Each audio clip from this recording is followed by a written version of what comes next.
this video, the 5 best freediving training tips from a world record holder, Vitomir Maricic. Coming up. What's up, Gert from GertLeroy.com with Master Freediving. Thank you so much for stopping by. I'm a freedive instructor, I dive from breath hold, and this channel is all about helping you master freediving, including tutorials, stories, and the latest news from the freediving community. And today, world record holder Vitomir Maricic is going to share with us his 5 best tips for training for freediving. So if you're new here, consider subscribing, hit the notification bell so you don't miss out on any of my future videos. Alright, let's get started. Unfortunately, my camera refused to record Vitomir's tip number 1, so I'll do that. I'll go through it by myself by the end of the video. Let's fast forward now to his tip number 2.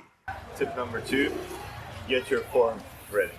So freediving is not just about freediving, just like football is not just about playing football. So get to the gym, get out, get to the outdoors and do your physical preparation and come ready and fit for any sport. Same for freediving. Yes. What would you recommend? Just like basic fitness training? I mean exercises, squat, deadlift, or would you recommend them running more?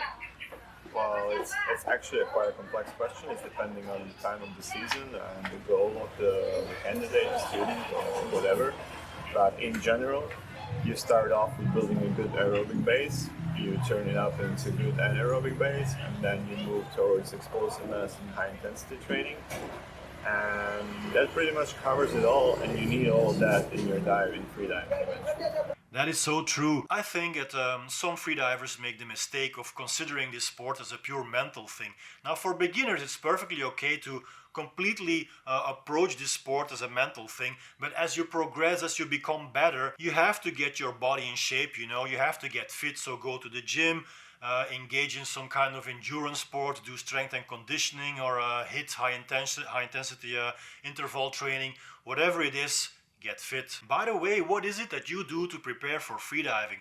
Do you prefer going to the gym, lifting weights, or do you like more endurance sports like running or biking or maybe mountaineering?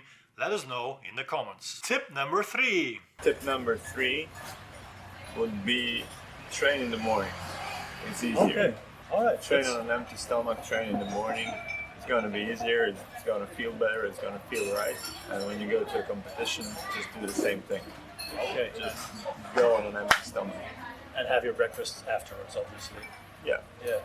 That's interesting because there's lots of people also diving in the afternoon. So what does it mean if you have breakfast or lunch already? Would you It means you're losing some blood and it's not going to be as comfortable as it should be. So if you had something before, you try to limit yourself to some basic carbs, and if you can, like have 3 or 4 hours break from eating before coming to practice. Okay, awesome. Very interesting topic. I've talked about this with many freedivers. Lots of them, they follow the approach of Vitomir. They like to dive on an empty stomach. However, I've also spoken to other elite freedivers, and they do like to have a breakfast before. So me personally, I've tried out both approaches. The thing is, if you have breakfast before your dive, you should have it at least 3 hours before, which means if your dive is at 9 a.m., you have to have your breakfast at 6 a.m. If you haven't prepared your breakfast yet, then you have to get up at 5:30. So this requires a lot of discipline, a lot of effort, and sometimes it's just not worth it, you know. So I've come to terms with myself about not having breakfast only for dynamic. So on dynamic dives, I just wake up, go to the pool and do my thing without having breakfast. But for deep dives, especially for no-fins dives, which is for me like the most demanding discipline, I really want to have breakfast. If I don't have breakfast on CNF dives, it's gonna be hard and I'm gonna need much more time to recover. So I don't have any explanation for this, why for dynamics I don't have breakfast and for deep dives I do have breakfast, but it just works fine. So I think for you, you just have to try out both methods and see what works best. Tip number 4. Tip number 4, don't mix different types of training into the same training. If you're doing a CO2 training, do that, do a proper CO2 training. Don't put in some hypoxic training at the end of the session or before the session. Okay, If stick to the plan. you're doing a hypoxic training, just do that. that's it. Awesome, awesome. This tip is already for the more advanced diver, so if you're a beginner it doesn't really matter, you just have to try out everything and become more comfortable in the water.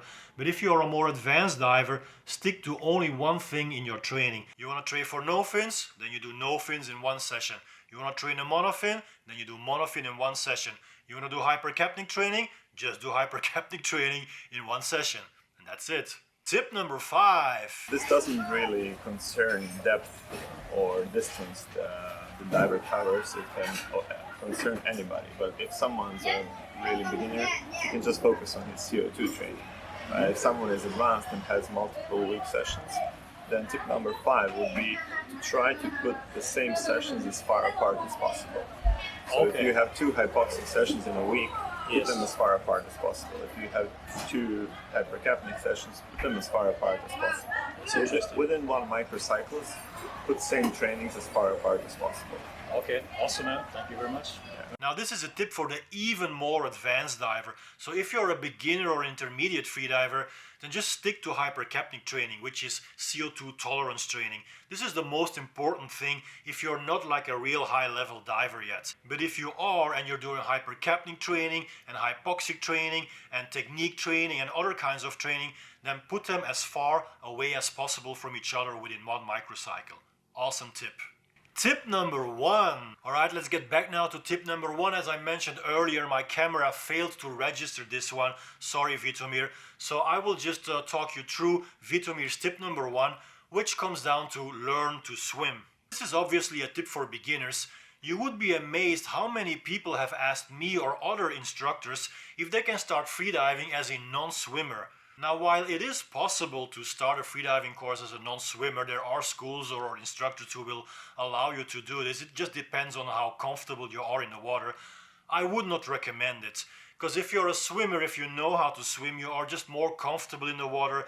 You have a notion of hydrodynamics. You have more motoric movement. You're just better in the water. You have more advantages. You're just more natural. So I would highly recommend to learn how to swim if you want to become a serious freediver.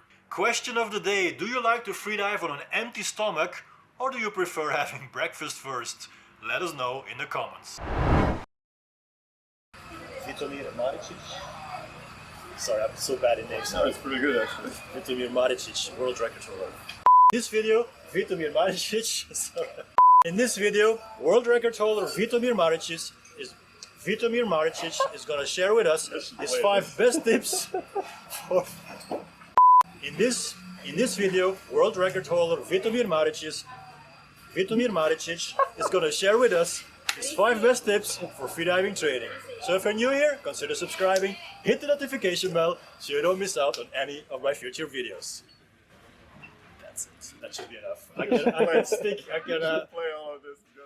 And if you want to know more about mastering freediving, then hit the round subscribe button here, and here I have another video about training for no fins freediving in the pool. So go ahead and click on that. That's it guys, see you next time.